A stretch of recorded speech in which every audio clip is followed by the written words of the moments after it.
Coming up on this episode of Nintendo Cartridge Society. It's a down day on the market. Your My Nintendo Gold coins are worth even less than you thought. It's dangerous to go alone, so the Nintendo Cartridge Society goes with you.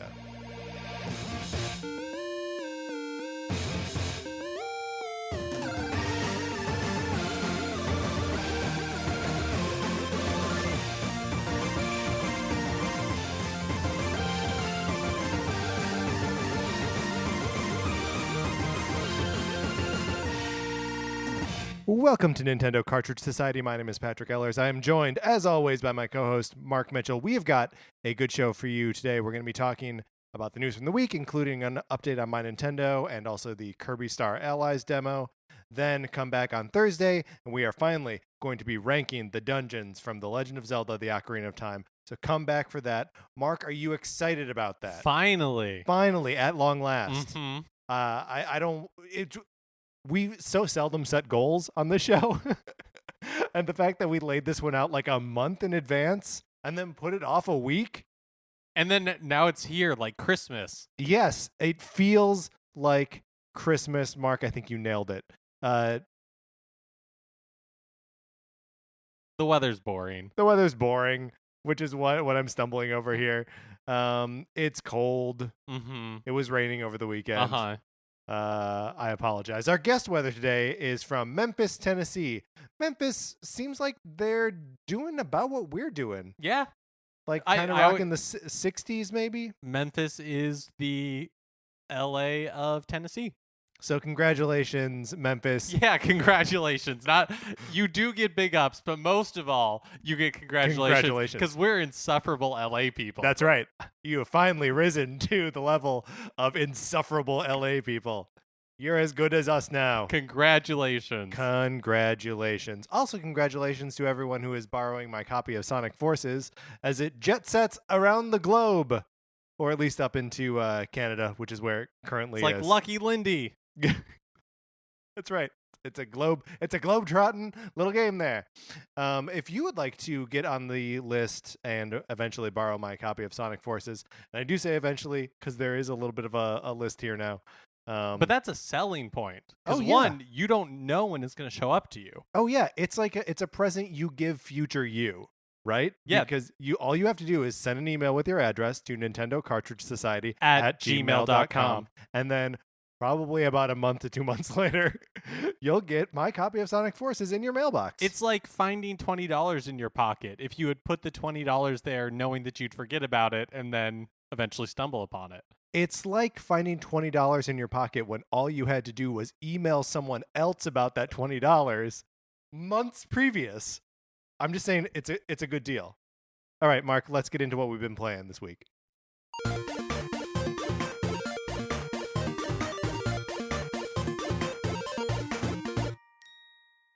We have, of course, both been playing The Legend of Zelda Ocarina of Time on our 3DSs. Ooh, what a good game. What a good game. We shall talk no further about it now because all I want to do, Mark, we've got a bunch of other things to do on this show. Wait. Why are we not talking about it now? Because we're going to be talking about the game. We're going to be talking about the dungeons.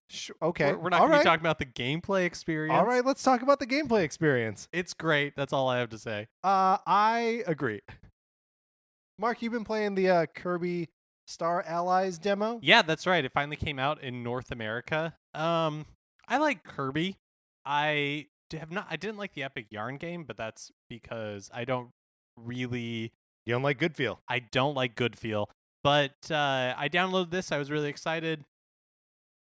One, it looks beautiful. Yeah. There's so much personality in the animations. I played it in handheld mode and loved it. There's been some, I don't know. Some people are a little bit upset because it runs at 30 frames per second instead of like 60 frames per second. But I mean, come on. This isn't Overwatch, right? Like, why do you need that sort of? It hurts their eyes, I guess. I don't. Come on. Some people are very sensitive to it. I feel very lucky that I am not sensitive to it. Mm-hmm. Yeah, I think it looks amazing. it's a demo, so what are you going to say other than, oh my gosh, is it easy? And even for a Kirby game, because it basically plays itself if you have companions, right? So like part of the thing is when an enemy with an ability comes up, you can friend them. Basically, you like throw a star or a heart, probably a heart. You throw a heart. I can't remember.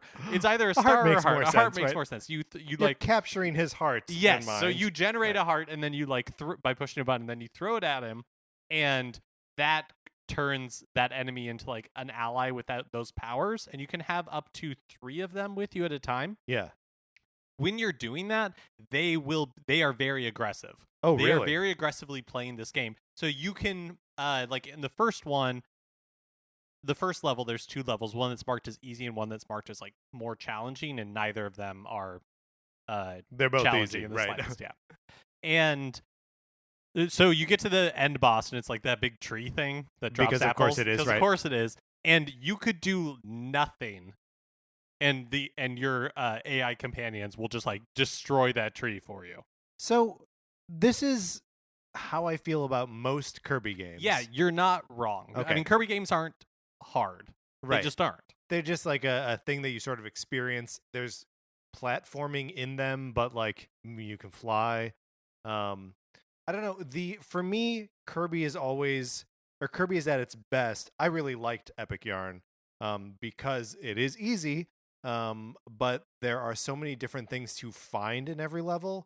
Like the whole game was built on finding these gems that are, like the coins in a level where they're just like everywhere, right? And then spending those gems to like upgrade your house or something. I don't remember exactly what it was, but I'm pretty sure I bought a lot of furniture from some little yarn Kirby dude. I just, if I can find stuff, if the getting through the game is easy, but finding all the stuff is difficult, then I can get down with it. So, yeah, I don't. Based on this demo, I don't know that there's going to be much there for you. But again, it's just 2 levels from the early game, and again, it's a Kirby game, so it's so cute, right? Like when you get the rock ability, anytime you change into a rock, it's like a different like statue, and a lot of them are like funny and cute. Yeah, you form like a friendship circle and it turns into like a big, just like wheel that you roll down a hill and like destroy things as you're doing it. Where I think this game would actually be a lot of fun is playing with a friend or 2. I think playing by yourself is not the way to do it. Or I guess if you do, just don't generate AI companions. Should like give yourself a challenge. Get more of a challenge. Yeah. Yeah. I mean, I think it would probably be a fun game to play with a friend while drinking heavily. Yeah, I actually think that will probably be ideal. Do you get in each other's ways? Like if I guess maybe no, it's not like Mario. Okay. It doesn't seem to be like Mario you where just like pass you right can through like each other. Yeah, I mean you can kind of like bunch up, but there's no real consequence to it. Like I guess maybe you might fall off, the edge at some point into like a pit, but there's momentum from like knocking into each other. No, there doesn't seem to be. Well, it's a pleasant game. I don't know what to say. Sure. I was kind of excited for this, and I think this brought me back down to earth a little bit, in the sense that it's like, oh right, it's a Kirby game. Don't forget, it's a Kirby game. Mm-hmm. So I've been playing Fear Effect Sedna this last weekend. It's a game that comes out tomorrow. We were sent a code by the developers. Totally unsolicited, a cool experience. Oh, that's awesome! It was the first time I've ever had that happen. So it's a Square-Enix game. I'd never played any of the Fear Effect games. Are you familiar with them at all? No, not at all. So I believe this is a departure for the series in that it's a like top-down, like isometric view sort of stealth. Basically like a stealth game. I get lots of vibes of like the actual gameplay of the first couple Metal Gear Solid games, with a little bit of like the same sort of storytelling panache. It revolves around a couple, Hannah and Rain, and they are like spies or something. It drops you into their world, assuming that you know everything about Fear Effect. I do not know anything about Fear Effect. But it's neat. You you swap off control of the multiple characters you're playing in these like espionage scenarios, and you can win if you get into a firefight. Like it's not like an absolute game over if you get dragged out into actually fighting, but like stealth is always going to be the better way to go about these things. And as your characters are hurt or upset by something, they have a fear gauge, or like their heart rate starts to rise, and that makes them A fear effect. yes, they are affected by this fear, and so the damage that they deal goes up because they're like high on adrenaline, but their ability to perform their like skill tasks goes down. Oh, that's actually pretty funny. Yeah, it's neat. Like that's a cool idea. It's a cool idea, and like the game is very interesting, and I've enjoyed what I've played so far. Levels will frequently have these like little like puzzles or like little puzzle event kind of things that you have to do as part of the mission. So like the first one, there's you're defusing a bomb, and the wires that you pull for defusing this bomb, like there are clues about it throughout the level. So and it tells you that there's like, oh, there were clues, and so for the kind of obnoxiously, I had to backtrack to see all of like the signs and be like, oh, okay, this one, and then pull them out and defuse the bomb. But in a like maybe the second or third mission, there's a puzzle where you are a spy, you're like a waiter, and you have to stand next to people who are having conversations, and like this little ear meter like gradually fills as you're standing near them, and when it gets to the top, it's either red or green, and if it's red, you just learned garbage information. If it's green, it's information you can use. But to decrease like your suspicion level, you have to keep serving drinks. So like if there are too many people who need drinks that haven't been served, they like notice you and like drag you out back and shoot you. So like I don't know, it's fun and dumb, but like you got to keep running back to the bar and like grabbing drinks and like serving them around to people and picking up more information. So I'm trying to, in my mind, when you said Metal Gear Solid, it made me think that that's kind of aesthetically what it looks like, but is that not the case? No, so it's not totally unlike Metal Gear Solid in its visual presentation, except that the characters are more anime, like grown-up anime, not like a teenage kind of anime. So like there's actually some pretty nice cell shading in this, and the characters all look convincingly like adult cell shaded anime characters. So it's a 3D it's a 3D game environment and everything. Yeah, and there are cutscenes between missions, and Hannah and Rain like have this swanky apartment in like Tokyo, I want to say. And it's cool to see a lesbian relationship like at the center of this game that I didn't know that there was one in the Fear Effect universe. Is this normal for Fear Effect? I don't know.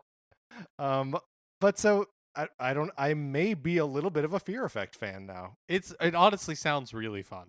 So the game is out. I said tomorrow, but because we record on Monday, so it's out today. I have no idea what this thing costs.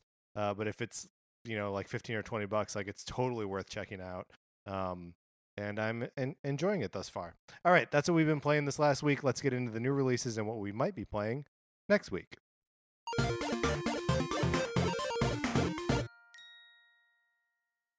So today, March 6th, of course, Fear Effect Sedna comes out.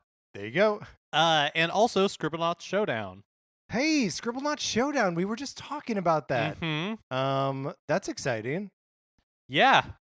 I think I might want to get that. I don't know which one I'm gonna get. Oh, between Fear Effect? You can play a little Fear Effect after we finish up here today. See if you like it. Yeah, that sounds awesome. Right. And then on March 8th, a bunch of Switch eShop releases, including Bleed 2, iZombie, Midnight Deluxe, Bit Dungeon Plus, Earthlock, The Trail Frontier Challenge, and the Neo Geo game is Real Bout Fatal Fury. And I don't have anything to say about it. I just don't have anything to say about it. And then on Friday on the Switch eShop, a couple of games, including Turtle Pop Journey to Freedom Flint Hook, Spy Chameleon, and One-Eyed. What's your stab at pronouncing that? Oh boy, cut. Yeah, When I cut. Kutkh. Is that one of those like Lovecraftian monsters? It has the distinct spelling Right. Of an unpronounceable elder god. Yes. So maybe it's that. Maybe it's that. Any of this do anything for you, Mark? No.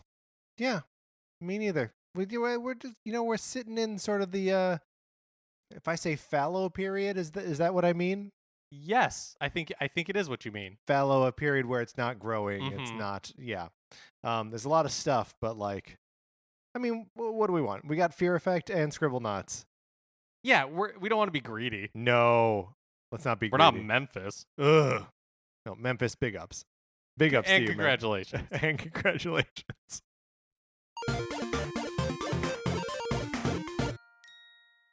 Now it's time for a regular segment on our show. It's time for 433. In 1952, American composer John Cage wrote a piece called 433, wherein a performer or group of performers didn't play their instruments for 4 minutes and 33 seconds. For the purposes of this show, our instruments are talking about Nintendo. So, for the duration of one performance of 433, Mark and I will talk about something not at all Nintendo related, thus fulfilling the contract of the piece.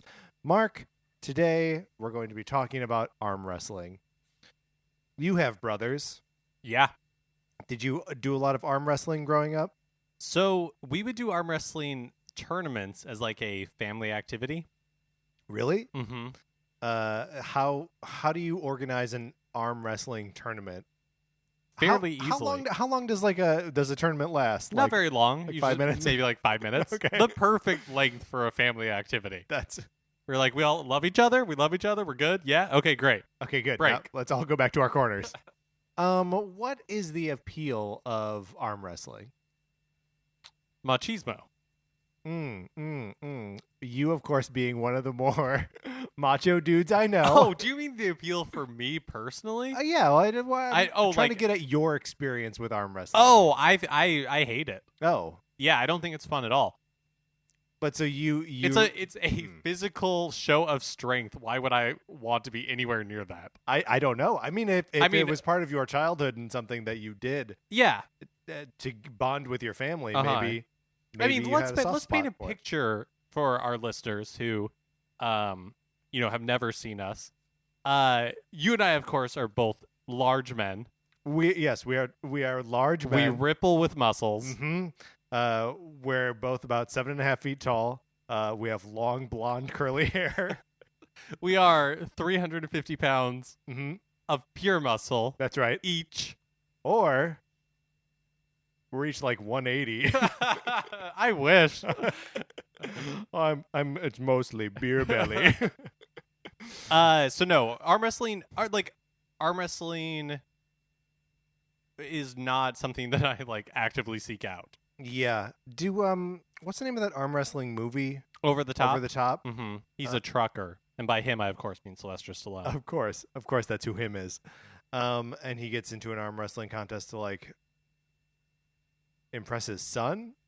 So I think his son is like troubled. Maybe he gets kicked out of military school, and Sylvester Stallone is a trucker, and his son wants to or is forced to. That part I'm hazy on, like travel with him in the truck. And I don't think Sylvester Stallone is like actively pursuing arm wrestling tournaments. I think he just arm wrestles in bars and things like that. Sure, it's just something That happens. right, because it happens so frequently. Right. Here's a real question. We're just hanging out in the wrong bars. When's the last time you arm wrestled anyone? I couldn't tell you. A really long time. Yeah. Right? What do you think you would do if you were hanging out in a bar with like a group of people that you sort of know, right? Let's say like people from a class or Mhm. like friends of a friend or whatever. And someone, at that level of familiarity was like, "Hey, Mitchell, let's arm wrestle." I think I would just laugh in their face. And then he like clears a space on the table and like puts his arm down. Does he mean like aggressive about it? Or she? or she? Are Sure, they being aggressive about it? Sure. She's like, "Come on." Not threatening your manhood explicitly, but like kind of goading you into arm wrestling. But here's the thing: is like I don't care. Yeah. Like that's actually one of the parts of Back to the Future that always drives me crazy. Oh yeah, just be called chicken and walk away. Yeah, who cares? Who cares, man? You dummy. You're about to win. Why are you drawn back into conflict? Yeah, like in the first movie, fine. The second movie, ugh, okay, and then the third movie, It's not even chicken. It's Yella. There's no established pattern that he cannot be called Yella. where do you think yellow bellied comes from? Is it people who would like hit the dirt in a shootout, Oh, like dive to the ground, that and makes their a lot of- bellies would be yellow? I don't know if that's true or not, but I like that. I just made it up. Yeah, like that sounds good to me. Oh. But we'll of course never know. We were accompanied today by pianist Armin Fuchs. Mark, let's get into the news.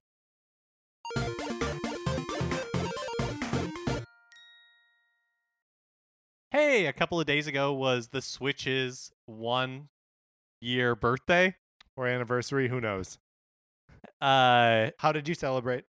I kind of forgot. I spent most of the day playing my 3DS.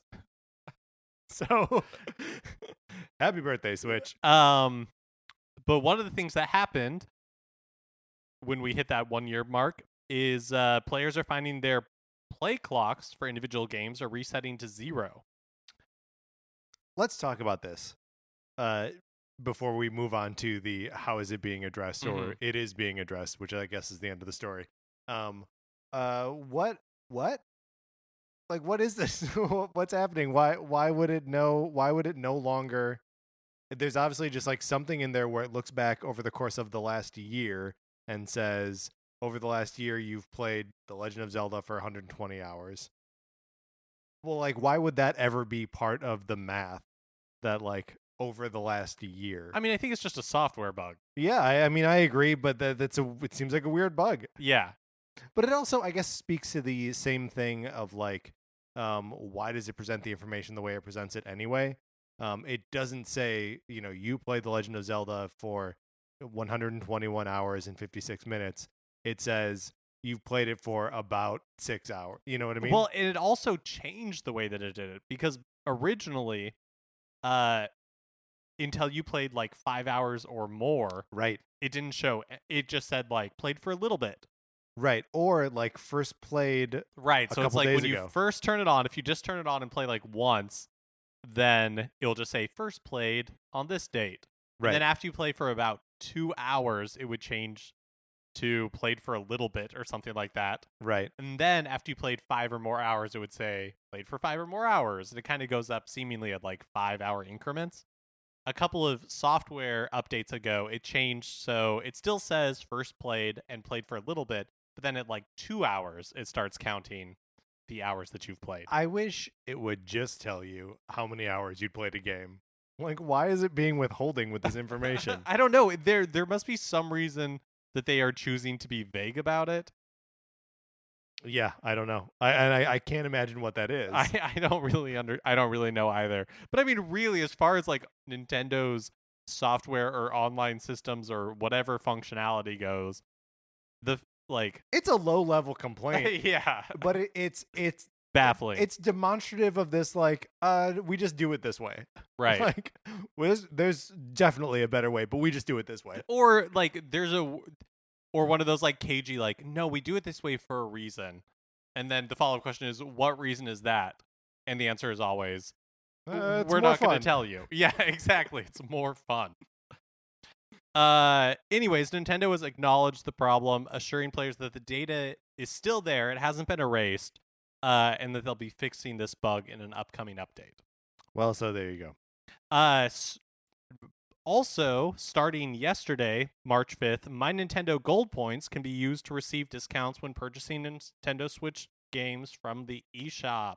Yay. Did we talk about this when this was announced? I don't think we did. Yeah, we might not have. So, basically, you have been gathering, if you buy, first of all, if you have a My Nintendo account. All right. Wait, hold on. Back up one more. If you like Nintendo things, Yes. you sign up for a My Nintendo account. And then when you link that My Nintendo account with your Switch. Mm-hmm. Like you sign in with that same My Nintendo account, and previously you were earning gold coins, 1 gold coin for every dollar you spent on the eShop, or for every dollar. I guess maybe you just like, how did they do that for physical? Just like whatever the MSRP was. Yeah. Mm-hmm. Okay, so you would earn 1 gold point for each dollar spent, basically, approximately. Yeah.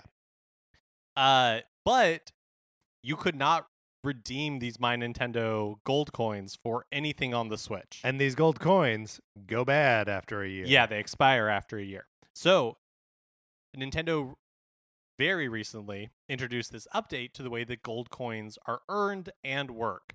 So you can now redeem gold coins for anything on the eShop, on the Switch eShop.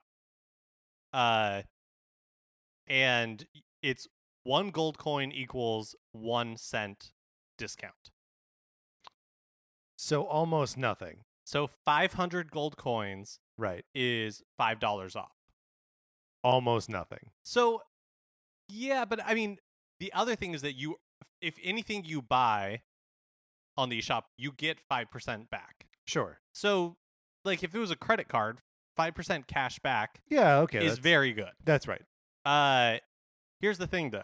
If you buy physical games and then redeem the points, you only get 1% back. Which is not great.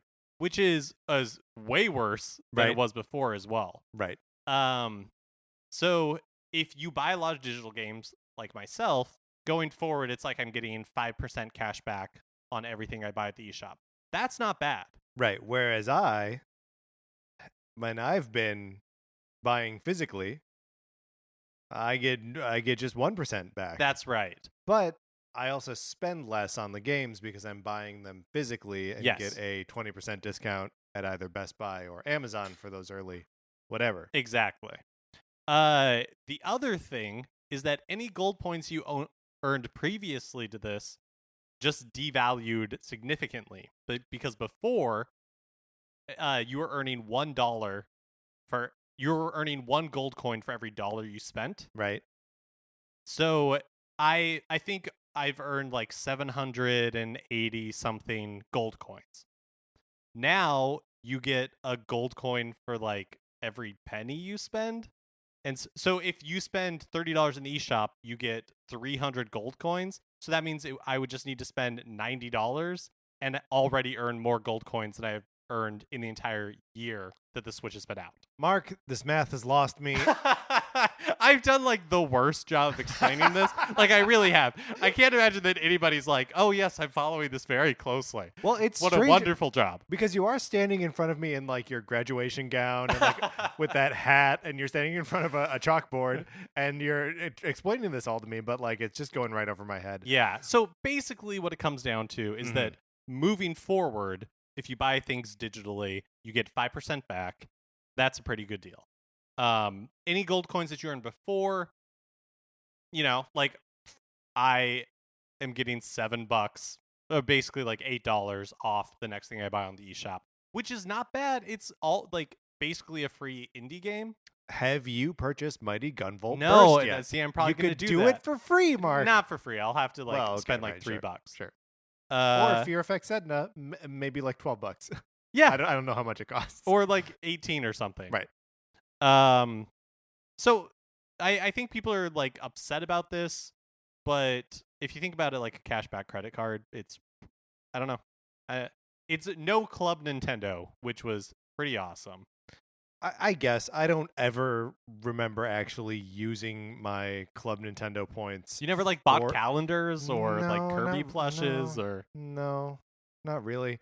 The only like old school Nintendo memorabilia that I have are the Ocarina of Time action figures that I purchased out of Nintendo Power magazine back in the day, and I just had to spend money on those. I'm bummed that they don't give gold coins for console purchases anymore either. Yeah, that's a bummer. So the NES Classic, you got gold coins for. Right. The SNES Classic, there was no little like slip in it to redeem the code. And I was coins. like, wait a second, and now it all makes sense. Right. One thing to note. In North America and Australia, physical purchases have to be registered 1 year from the game's release date. So, and then 2 years in Europe. So get on it. Don't leave money on the table. Yeah. Yes. I think I left money on the table for Zelda. Iron Galaxy, the studio responsible for porting Skyrim over to Switch, has expressed interest in porting Monster Hunter World over to the platform. Capcom has claimed in the past that a Switch port would be very challenging, but Iron Galaxy CEO Adam Boyes believes his studio is up to the challenge. He tweeted, "Dear Ad Monster Hunter team at Capcom, we understand that porting the game to Nintendo Switch is challenging, but this is exactly what Iron Galaxy does. Give us a shot and we won't let you down, smiley face," end quote. I actually think Adam Boyes used to work at Sony in some capacity. I think that's correct, yeah. Yeah, I mean, up until now, Monster Hunter World is just on PlayStation 4 and Xbox One, and the game has been selling incredibly well. It is, as of this weekend, Capcom's highest selling game ever, which is a crazy number. They've sold 7.5 million copies of this game. With the caveat that, like, that's not including all the different versions of Street Fighter 2 That's if you right. added them up, or like the gold versions of Resident Evil 7, or 5, Right. which would still be the most. But Monster Hunter World still hasn't even been released on PC yet. So Yes. it's definitely going to be their best-selling game. It's also, it came out just a little over a month ago, January 26th. Street Fighter 2 came out, 30 years ago. So Resident Evil 5 has always been out. That's right, and will never stop being re-released. So, yeah, I mean, the game is obviously incredibly successful for Capcom. Are you tempted to pick it up on PS4? No, I'm not. Fair enough. Monster Hunter never feels like a thing that I really want to dig into. If I want to get into like obtuse fighting systems, I'm just gonna keep playing Street Fighter. So yeah, are you tempted at all? I like the idea of it. It's one of those things, I guess, a little bit like Payday 2, where I would want a community of people that I know to play it with. And also, it's one of those things where I know that in order to be rewarding, you have to sink a lot of time into it, and that's not something I have. Right. March will see the 300th issue of Game Informer being released. That's 300th issue. What did I say? You said 300th. Which is true, I suppose. Language is always evolving. That's right. Get on board, and dorks. They're celebrating with some actually really cool, like, large wraparound covers. I guess they're not large; they're regular size. Right, but it's their front and back, which usually Game Informer covers are. But yeah, one of the covers is a cool Zelda. It's a Metroid cover, and there's nothing to be gleaned from this except that it's a cool cover.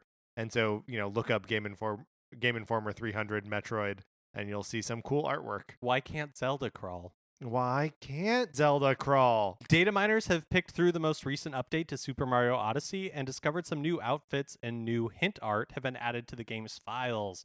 So version 1.2.0 of the game brought Luigi's Balloon World, but it also included, and some, I guess, minor potential spoilers if this turns out to be a thing. No one knows. A baseball uniform, a conductor's outfit, a Santa outfit, and a Satellaview helmet and suit, among some other costumes. Satellaview, huh? And then there were also 20 new thumbnail hint art. Like how you can...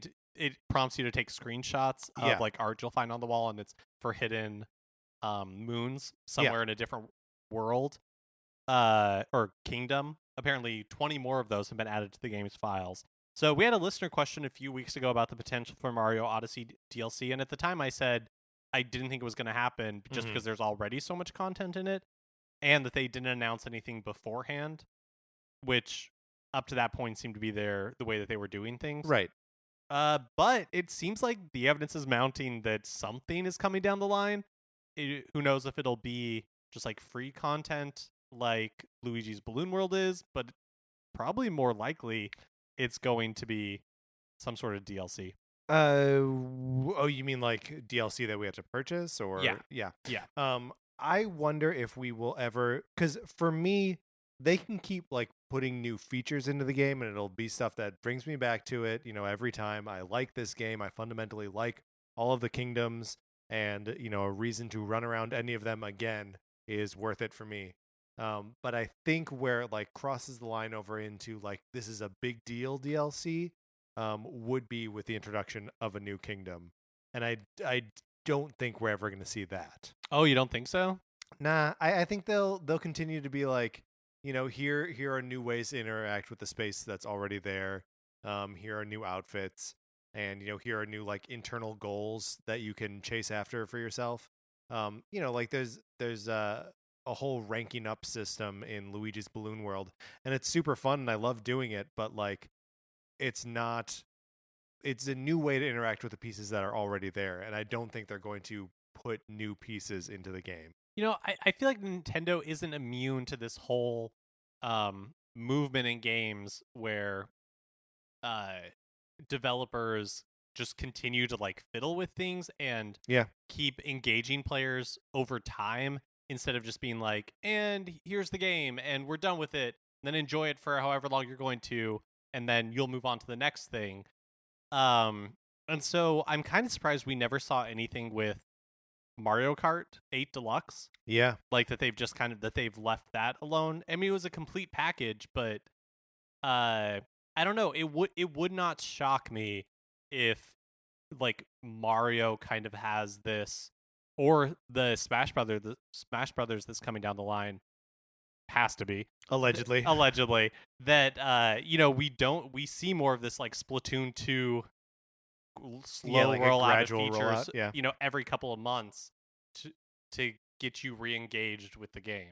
Yeah, and I mean that I wonder if that like way of development kind of gets in the way of, or like shuts down things like Super Mario Galaxy 2 or even Majora's Mask, these games that are fundamentally they still had more ideas when they were done with these like core games, and they were like, there's probably enough for us to make another game here, whereas and then both of those things ended up being kind of bigger or more special than just more of the same would really imply, especially in the case of Majora's Mask.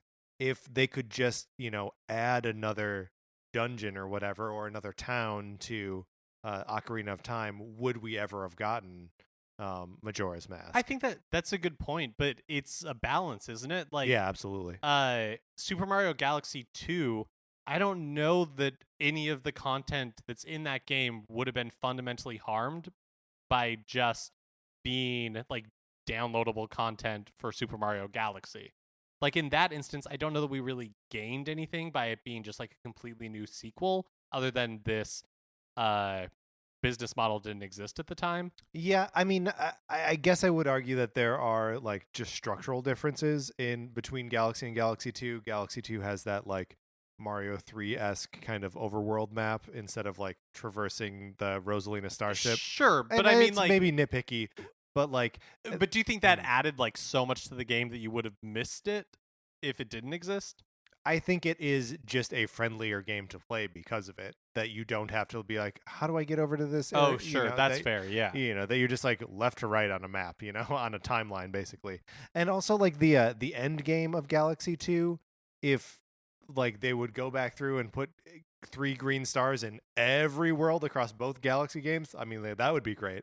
But like, I don't know, it just the complete package of Galaxy 2 is so big that like they never would have pumped out that much additional content for Super Mario Galaxy. Yeah, you're absolutely right. And it's like one of those things where, yeah, eventually I do want a Splatoon 3, right? Like you do have to make that break and make that like generational or whatever leap. Because unless you're going to do all of that work and then backload it into Splatoon 2, at some point we do want to see that. Right. I mean, I think we saw Splatoon 2 because the original Splatoon stuck. Then we're way off track here, but the original Splatoon stuck on the Wii, and like they wanted to make enough changes to it to make it like, no, it's not a port, it's a new game. And like it does have so many new features, but like it's in a lot of ways just more Splatoon. But it probably just needed that like modern foundation Yeah. with whatever new tools they're working with. I just wonder now that we are in a space where Splatoon effectively launched the system, not day and date, but like within a couple months. What does the next Splatoon game look like? Or is it just a platform forever? Is Splatoon 2, which is crazy, that would be the platform is Splatoon 2, but whatever, it worked for Street Fighter. If that is just what the game is forever. Yeah, I don't know. It'll be interesting to see. It'll be interesting to see how that balance, because I don't want the Majora's Masks of the world to go away. Right. I want them. I want them badly. Mark, I want them. The Wall Street Journal reported last week that Nintendo is planning on boosting Switch sales in the near future by focusing on peripherals, that they aren't prioritizing hardware revisions in the near term. So, of course, with like past portable devices, kind of the cadence we've come to expect from Nintendo with their handhelds is like the first one comes out, probably like 18 months later, an XL comes out, and then maybe a year from that, there will be another hardware version that makes it sleeker and nicer to use and more ergonomic, or a cheaper version, or all that kind of stuff. We saw that with the DS Lite, the DSi. Not at that same speed, but we saw that with the Game Boy, right? Like the original Game Boy was out for almost a decade, but then they put out smaller versions when Pokemon came out. Yeah, and the Game Boy Advance to the Game Boy Advance SP. Mm-hmm. The 3DS has had so many. You had like the original 3DS, the 3DS XL, the 2DS, the new 3DS, the new 3DS and XL. Right, that one goes backwards. Yeah, the new 2DS XL. Like, it's had so many. And they've used that as a way to like keep interest in the system. Yeah. And it's so, according to the Wall Street Journal, they don't plan to do that right now for the Switch. They are just focusing on like Labo and some other things that we haven't seen yet. Yeah, and because Nintendo views this thing as their home console, that's not that surprising. Like, did we ever see hardware revisions on the Nintendo 64, for example? No, I don't think we did. And like there were weird, like there was a Panasonic GameCube that could play DVDs, and like a smaller version of the Wii that couldn't play GameCube games. It had no Wi-Fi. What? But like, and the Wii U is basically the same as it's always been. So like there haven't been too many hardware revisions in the home console line. So, I'm sure we will see hardware revisions at some point, just not in any time soon. Yeah, well, to your point, the article also mentions that Nintendo has said in the past they hope to extend the Switch's life cycle beyond the normal 5 to 6 years of a console's life. And they said, the Wall Street Journal reports that holding off on hardware revisions for now could be part of that strategy. Oh, that's interesting. That makes sense. And the last console generation, not counting the Wii U because it's in this weird like in between stage, that was like a 7-year generation, right? Right. They just one of the longest. Keep getting longer, and it doesn't seem like there's any reason for the PS4, Xbox One generation to really end at this point. The PS4 is selling extremely well. They have the Pro. Mm-hmm. Xbox One has the X and S. Yeah. So I don't know. I think there's so much like money invested in individual platforms and like in generations at this point. Yeah. That I don't know how much of an incentive there is for everybody to like move away from it. Yeah, I mean it's so weird, right? Like when we're in the middle of like a strong generation, like everyone's like, why would you ever want, please don't put out a PlayStation 5 now. I'm just comfortable with what I have. But we will reach a point where we're like, yeah, I want that new thing. Yeah, I mean, give me that new thing. Well, absolutely. But I mean, just from like a business standpoint, so much money has been funneled into this. Yeah. Like anytime you have a generational leap, the costs are just like astronomical for developers, for, like it's all new tools, all new everything. And then the software suffers in the first year usually. Right. So I just feel like we're at a point right now where like, is there a reason for a PS5 in 2019? Probably not this soon. You know, Yeah, and that'll only be what 6 years since the PS4 came out. Yeah, I mean, and especially with like PSVR not really catching on in a huge way. It's not unsuccessful, but it's it's not enormous. Like VR is a space where I could see them saying like, oh, we need just more power in the system to, because PSVR is the like lowest power virtual reality that's on the market right now. If they wanted to like keep up with that, then that would be a reason to be like, here's PS5.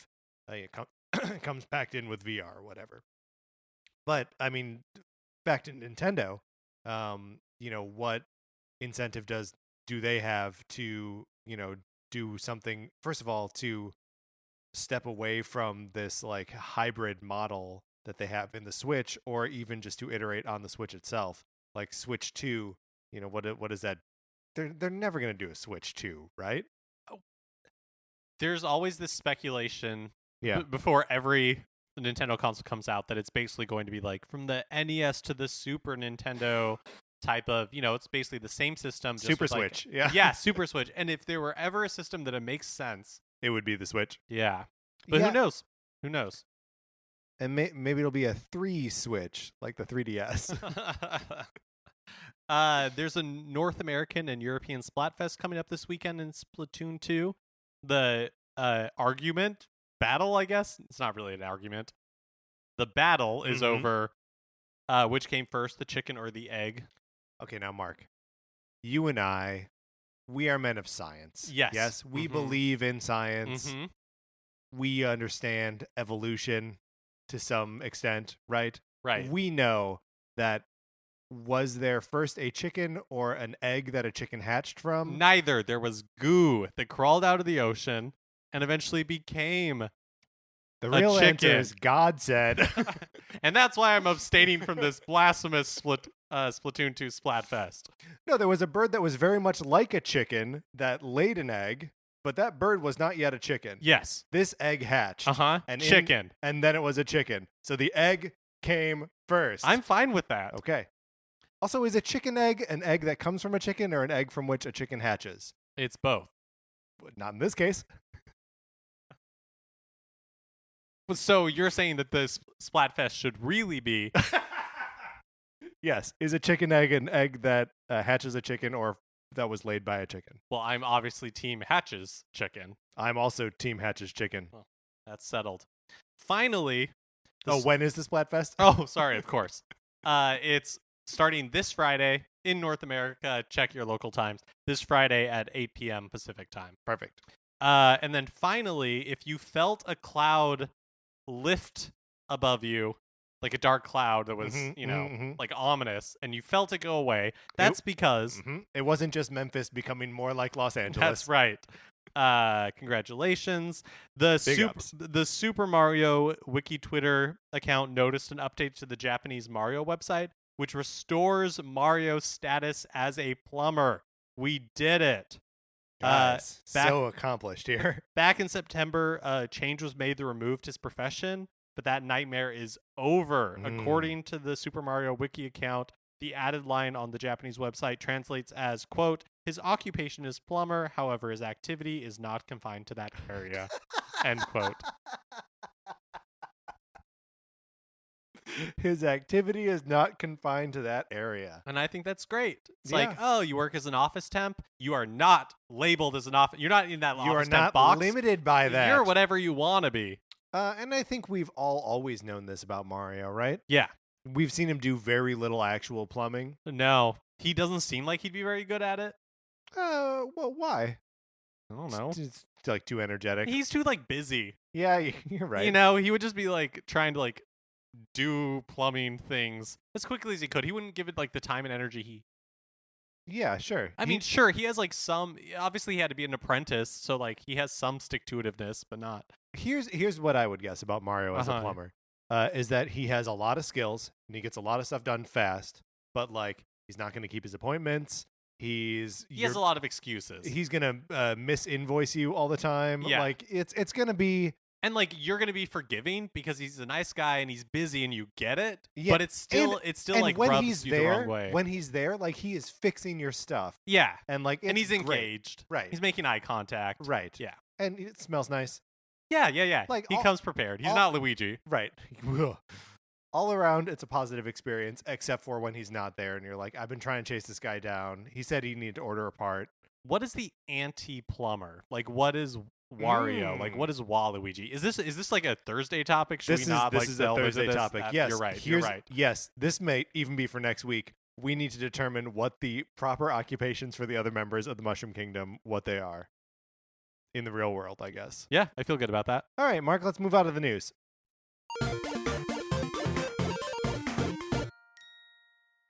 And that is going to do it for this episode of Nintendo Cartridge Society. If you like this episode, please rate, review, subscribe, all that good stuff on Apple Podcasts. You can share the episode on Facebook or Twitter or whatever, however you share stuff on social media. Yeah, so tell somebody face to face. Yeah, that's find a human. The original social media. Which is what? Talking to somebody, interfacing. Handing someone a pamphlet. Handing somebody a pamphlet. So, make up some pamphlets. I'm Andy Rooney. Whatever happened to printing up pamphlets? That's my Andy Rooney voice. It's terrible.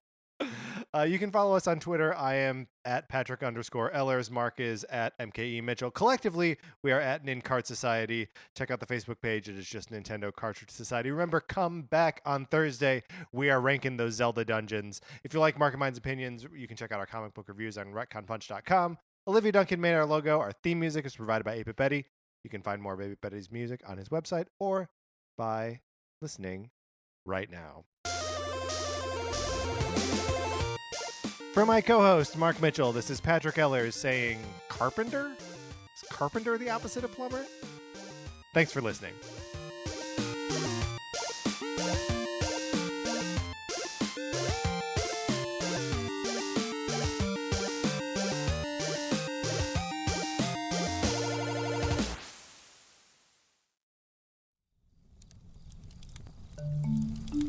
Campfire.